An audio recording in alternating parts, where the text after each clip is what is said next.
rich, so colorful. This is definitely a cold weather recipe. What's up, guys? Welcome back to my YouTube channel. Today we're going to be making some brown sugar braised short ribs. This is so good. We're going to be cooking this together today, so let's get started with our seasonings. I got some meat seasoning, black pepper here. There's some Lawry's lemon pepper marinade.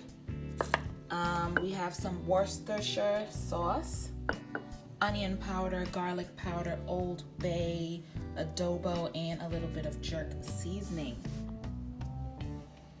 I also have here a 1/3 cup of brown sugar, some thyme, 1 shallot, a little bit of green, a little bit of red pepper, 2 Scotch bonnets, and 1 carrot. So let's get the party started. Okay, so we're gonna get this started now with just a little bit of tomato paste. This is just gonna give it a nice rich color. And I'm going to start adding our seasonings now.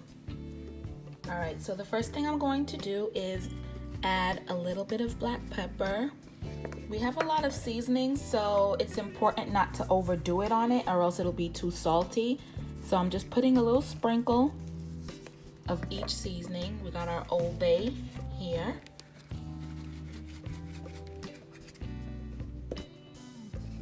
Our onion powder. Our powder. A little bit of adobo.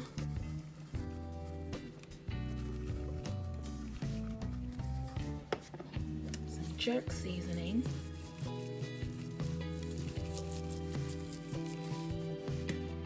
And I'm going to add some of this Lawry's.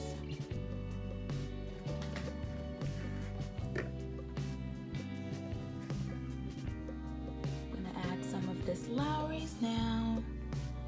And this marinade is not only for like just chicken, you can use it for beef as well. It gives such a great flavor and I really like it. I've been using it for years. And shake some Worcestershire, I can never know how to say this. Worcestershire, yes, Worcestershire sauce. Say that 5 times fast. All right. Good enough. We got our tomato paste, and now we're just gonna mix in all our seasonings. Let me tell you guys something. This smells amazing already. It smells amazing. I got my pot over here warming up, and now I'm gonna put just a little bit of oil. That's it. You know, you don't want to put too much oil in this because the last thing you want is an oily dish. So the ribs will release its own juices and form its own gravy. You don't want your gravy all oily and it's just not going to be a good look. We've got our brown sugar right here and I'm just going to put it in here and caramelize it.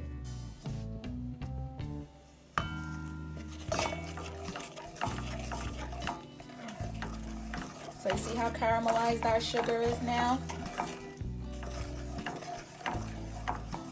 It is time to add our meats. Okie dokie.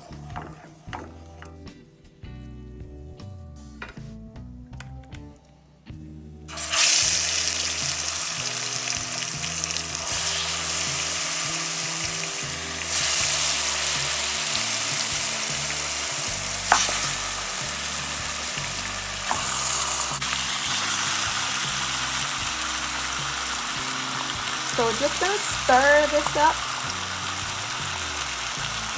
and fully coat it.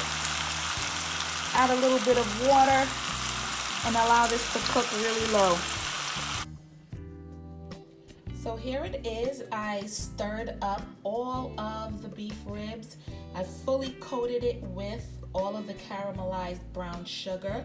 Now what we're going to do is just add about maybe half a cup of water, cover it, and we're gonna simmer this low for about an hour and a half.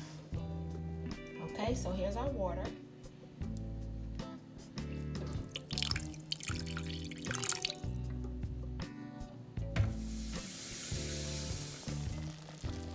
Guys, look at this. After an hour and 10 minutes, look at how much gravy the beef sprang. Do you know that I did 2 loads of laundry in the time this was on the stove? Man, and it smells amazing. Look at this. Look at this. Let's put a fork in it and see what it's like. Let's see. Oh, look at this.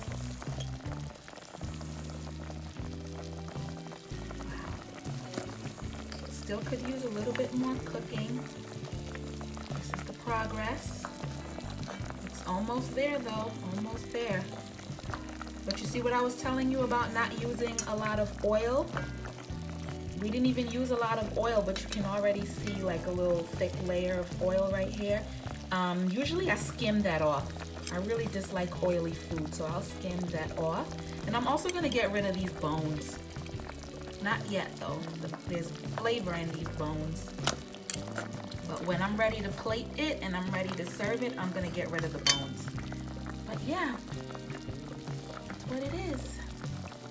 I'll tell you what I am gonna do though. I'm gonna add a little bit more water because I want more gravy than this. And when we add our vegetables, you need space for it to cook out. If there's not enough water inside of the pot and you add the vegetables, then everything's gonna become really thick and you'll have no gravy at all.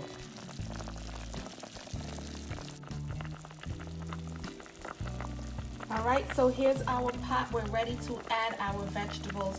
It's been an hour and a half.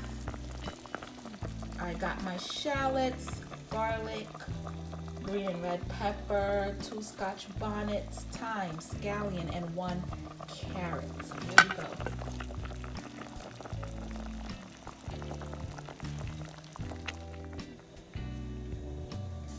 Okay, so we added our vegetables. I'm just gonna stir it around, and we are going to cook this for another maybe 30 minutes or so, depending. I want to see how tender we can get it.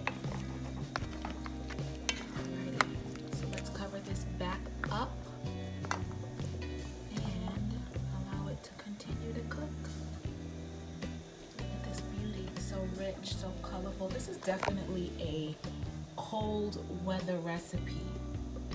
I love it. Easy, nice, on top of the stove. You can get other things done around the house while it's simmering. So good. All right, let's cover this back up now.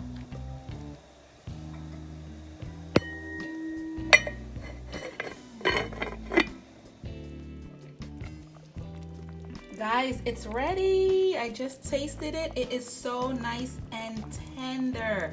It's been exactly 2 hours since we started this process, so the total cooking time is 2 hours.